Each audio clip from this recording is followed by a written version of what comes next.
హరే కృష్ణ. శ్రీమన్నారాయణీయము దశమస్కంధ పరిచ్ఛేదము 37వ దశకము శ్రీకృష్ణావతార ప్రసంగము. సాంద్రానందతనో హరే ననుపురా దైవాసురే సంగరే త్వత్కృతా అపి కర్మశేషవశతో ఏతేన యాతా గతిం తేషాం భూతలజన్మనాం దితిభువాం భారేణ దూరార్దితా భూమిః ప్రాప విరించమాశ్రితపదం దేవైః పురైవాగతైః. కృష్ణ హా హా దుర్జన భూరిభారమధితాం పాథో నిధౌ పాతుకాం ఏతాం పాలయ హంత మే వివశతాం సంపృచ్ఛ దేవాని మాన్ ఇత్యాది ప్రచుర ప్రలాప వివశాం ఆలోక్య ధాతాం మహీం దేవానాం వదనాని వీక్ష్య పరితో దధ్యౌ భవంతం హరే. కృష్ణ ఊచే చాంబుజభూరమూనయిసురాః సత్యం ధరిత్ర్యావచః నన్వస్యా భవతాంచ రక్షణ విధౌ దక్షో హి లక్ష్మీపతిః సర్వే శర్వపురస్సరా వయమితో గత్వా పయోవారిధిం నత్వా తం స్తుమహే జవాదితి యయుః సాకం తవాకేతనం.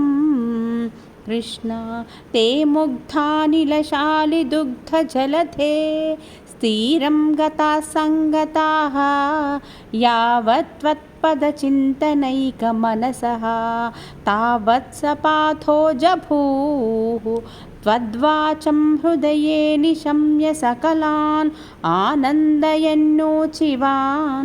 ఆఖ్యాతః పరమాత్మనా స్వయమహం వాక్యం తదా కర్ణ్యతాం.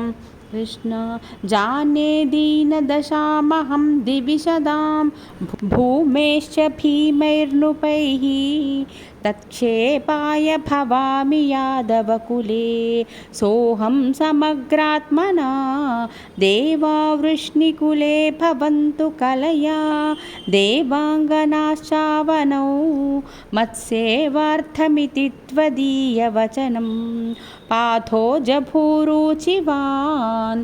కృష్ణ శ్రుత్వా కర్ణరసాయనం తవ వచః సర్వేషు నిర్వాపితా స్వాంతేష్వీషగతేషు తావక కృపా పీయూషతృప్తాత్మసు విఖ్యాతే మథురాపురే కిల భవత్ సాన్నిధ్య పుణ్యోత్తరే ధన్యాం దేవకనందనాముదవహత్ రాజా సశూరాత్మజః.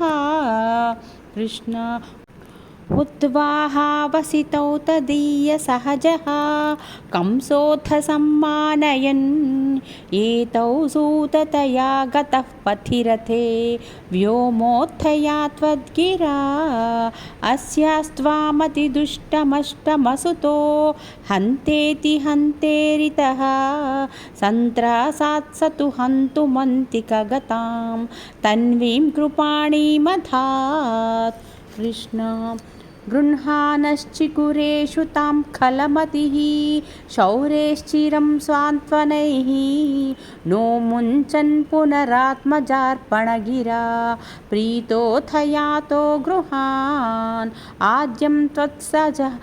ఆద్యం త్వత్సహజం తథార్పితమపి స్నేహేన నాహన్నసౌ దుష్టానామపి దేవపుష్టకరుణా దుష్టా హి ధీరే కదా. కృష్ణ తావత్వన్మనసైవ నారద మునిః ప్రోచే స భోజేశ్వరం యూయం నన్వసురాసురాశ్చ యదవో జానాసి కిం న ప్రభో మాయావీ స హరిర్భవద్వద కృతే భావీ సురప్రార్థనాత్ ఇత్యాకర్ణ్య యదూనదూధునదసౌ శౌరేశ్చ సూనూనహన్.